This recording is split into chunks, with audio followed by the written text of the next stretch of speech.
ഒരു പരീക്ഷയിൽ ആ ക്ലാസ്സിലെ 26 പേർക്ക് മുഴുവൻ മാർക്ക് ലഭിച്ചു. ഇത് ക്ലാസ്സിൽ ആകെയുള്ളവരുടെ 65%. ക്ലാസ്സിൽ ആകെ എത്ര പേരുണ്ട്? അപ്പോൾ ഒരു പരീക്ഷയിൽ ആ ക്ലാസ്സിലെ 26 പേർക്ക് എന്തുണ്ട്? മുഴുവൻ മാർക്കുണ്ട്. കൂടാതെ ചോദ്യത്തിൽ എന്തും കൂടെ പറയുന്നുണ്ട്, ഇത് ക്ലാസ്സിലാകെയുള്ളവരുടെ 65%. എന്ത്? ആ 26 പേരെന്ന് പറയുന്നത് ക്ലാസ്സിലാകെയുള്ള കുട്ടികളുടെ 65%. അപ്പോൾ നമുക്ക് എന്തെന്ന് എഴുതാം? 65% എന്ന് പറയുന്നത് എന്താണ്? 26 എഴുതാം. ഓക്കെ അല്ലേ? നമുക്ക് എന്താ കണ്ടുപിടിക്കേണ്ടത്? ക്ലാസ്സിലാകെ എത്ര പേരുണ്ട്? ഞാൻ പറഞ്ഞിട്ടുണ്ടെങ്കിൽ നമുക്കറിയാം എന്താണ് ശതമാനം എന്ന ടോപ്പിക്കിൽ ആകെ എന്ന് കണ്ടാൽ അതിനർത്ഥം എന്താണ്? ആകെ എന്ന് കണ്ടാൽ അതിനർത്ഥം 100% എന്നാണ്. അങ്ങനെയാണെങ്കിൽ 65% 26. നമുക്ക് കണ്ടുപിടിക്കേണ്ടത് എന്താണ്? 100% എത്ര?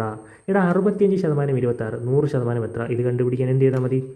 ക്രോസ് ചെയ്താൽ മതി. ക്രോസ് ചെയ്യുമ്പോൾ 100 × 26, അതായത് രണ്ടെണ്ണം ഉള്ളത് തമ്മിൽ ഗുണിക്കുക, ഒരെണ്ണം ഉള്ളത് ഹരിക്കുക, ഡിവൈഡഡ് ബൈ 65 ചെയ്യുമ്പോൾ നമുക്ക് എന്ത് കിട്ടും? 65 100 നമുക്ക് 5 വെച്ച് കിട്ടാം.